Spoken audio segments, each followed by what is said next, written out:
A relatively less known youngster bought in with a hefty £40 million from Manchester City during the start of the 2023-24 season turned heads of football fans as there were already skepticism about the Todd Boehly project.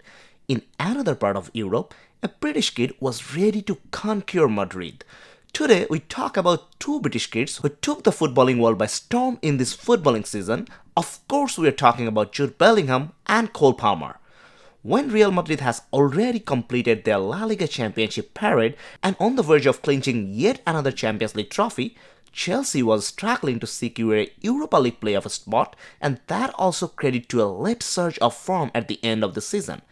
This scenario also depicts the difference of situations between the two young Turks we are talking about today. While writing this, in his first season at Real Madrid, Jude Bellingham is only one goal behind Artem Dovbyk in the La Liga Golden Boot race with 19 goals, playing 7 less games than him. These 19 goals came from a total XG of 11.02, which shows he overperformed his XG data but also indicates his clinical finishing ability. But he was always not that prolific in front of goal. His first move to Germany was in 2020 at 17, during a period when Dortmund were in a state of change.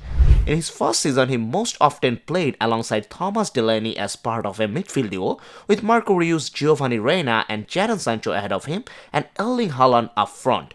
During his second season, with Sancho now gone, Julian Brandt and Thorgan Hazard were usually selected in the wide position ahead of him in 4-2-3-1 with Mahmoud Dahoud or Axel Witsel next to him in deep midfield. By his third and final year, Erling Haaland was gone too, replaced by Sebastian Haller, and players like Karim Adeyemi and Donald Malen were occupying the wide attacking roles, with Bellingham either pushed forward into more of a number 10 role or alongside defensively minded holding players like Emre Can or Salih Özcan.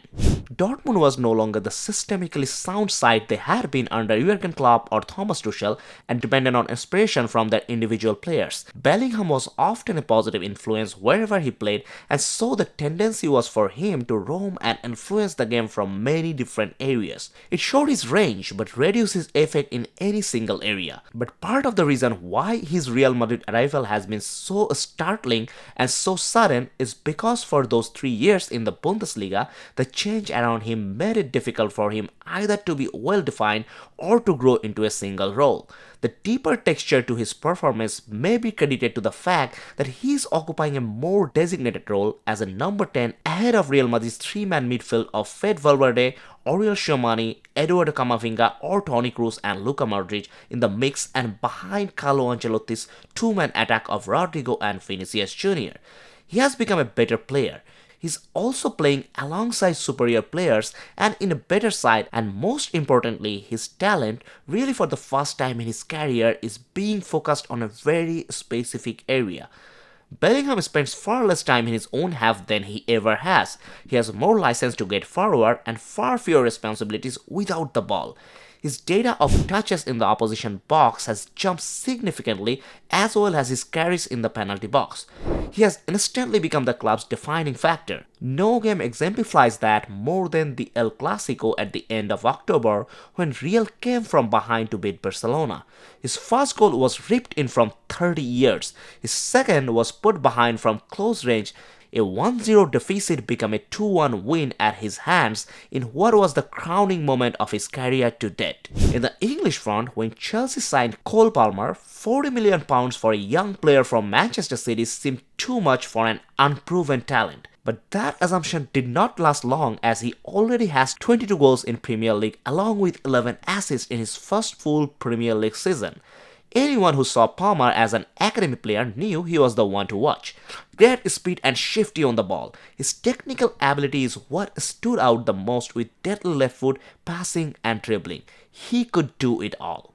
It was not until 2022 when he started getting game time in the first team at 19, scoring against Swindon in the FA Cup and even getting a goal in the Champions League. Whenever he played with confidence, but by 2022-23 he still wasn't getting game time. When he played, you could tell he had a point to prove.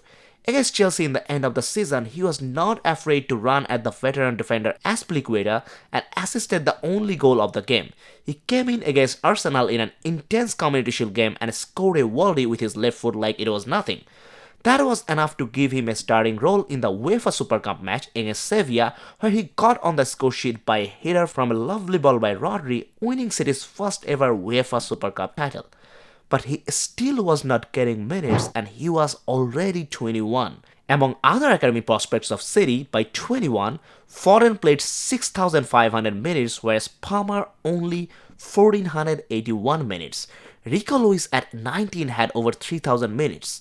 Only Oscar Bob, who was 21 in July, had less minutes than him with 804 minutes. He was not playing enough as he was behind Mahrez, Bernardo and Foden. After Mahrez left, they bought another winger in Jeremy Doku, so now he had a massive decision to make regarding staying at the club he had been at since 6 or leaving. Chelsea clearly saw something in him that others didn't. In fact, very few had the idea how big the transfer was for Chelsea. It was not long until he became the best player in Chelsea and the first name in the team sheet. His elite technical ability that everyone saw at City was on full display. He likes to make diagonal runs between the centre back and left back where he can showcase his exceptional finishing ability with his left foot. He likes to receive the ball inside of the defender and utilize the half space to get closer to the goal and often link with the forward to take dangerous positions in front of the goal and involve midfielders in the attack. When overlapping fullbacks occupy the other team's fullback, he makes central runs with the ball or plays through balls to attackers or midfielders. This is really vital for the way Chelsea play football, as they like to play counter-attacking football and they like to get runners forward from midfield and centre forwards running behind the defense. He is in top 1% of all attacking players in top 5 leagues in terms of XG and among top 1% of players for successful through balls and top 5% for progressive passes. It's not only in right wing where he thrives, he's effective through the middle, scoring 10 goals from 11 appearances when playing as a CAM. He can receive the ball in midfield under pressure and protect it and lay it off to a midfield partner. One thing that stands out is his footballing IQ. He's constantly making the right decisions in most scenarios. His time with Pep helped a lot, but his pressing ability and interceptions that lead to goal-scoring chances are genuinely ridiculous. They were evident against Fulham where he intercepted a pass that leads to a goal, and against Arsenal when he cuts off Raya's pass but unfortunately can't finish it off. Against Luton he intercepted a pass and showed his elite finishing ability. Against Everton he bets Pickford to make a pass and then lifts the ball over him with his weak foot to seal his second hat-trick of the season. His exceptional instinct to know when to run and where to run showcases his off-the-ball movement. His ice-cold finishing against Luton to receive the ball from the left and send two defenders on their bike and slot the ball away left spectators in awe. Madueke said in his press conference, "That's why they call him Cold Palmer. He is ice cold under pressure, that's why he takes the pressure penalties for Chelsea. He's 9 for 9 on penalties this season, including 99th minute equalizer against United and 94th minute equalizer against his former club, and all he does is an ice cold shrug." Pochettino deserves credit too, as he gave him the license and confidence to do what he wants to do. Under Pep as a young player, the last thing you want to do is make a mistake and give the ball away. Both Jude Bellingham and Cole Palmer did one thing right in their career, selecting the right club at the right time. The only way to grow as a player is to leave one's comfort zone and find new challenges. Cole Palmer had been at City since he was 6 years old, but he knew what he was capable of and had to go somewhere where he would get minutes. While player like Odegaard had to spend multiple loan stints with multiple clubs until settling in Arsenal, Jude Bellingham chose Dortmund for game time and his development, and Cole Palmer chose Chelsea. Thanks to the fantastic season, he is not fighting to go to the Euros, he's fighting for a starting role. Though the England team will shape around Jude Bellingham, Cole Palmer may get the opportunity to add to the fantastics he has accomplished this year. While Cole Palmer may have ensured the Young Player of the Year award, he was also a strong candidate to back the Player of the Year award for the Premier League season. A likely win against his former club Dortmund may also win the Ballon d'Or for Bellingham too after his ridiculous season. Nearly 50% of Chelsea's goal coming from Cole Palmer alone.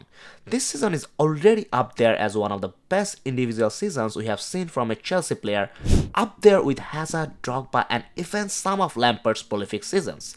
The performance of both Cole Palmer and Jude Bellingham this season may be hard to replicate in the coming seasons, but given the quality of the players, their pedigree and age, we can expect nothing less than continuous improvement. While comparisons between players are vague on many levels, we as football fans like to talk about them as we are slaves to our passions. All we can do is hope these young players thrive and entertain all their fans. Thanks for watching this video. If you like this video, please dump a like and subscribe to our channel for more football related content like this. Until next time, tada!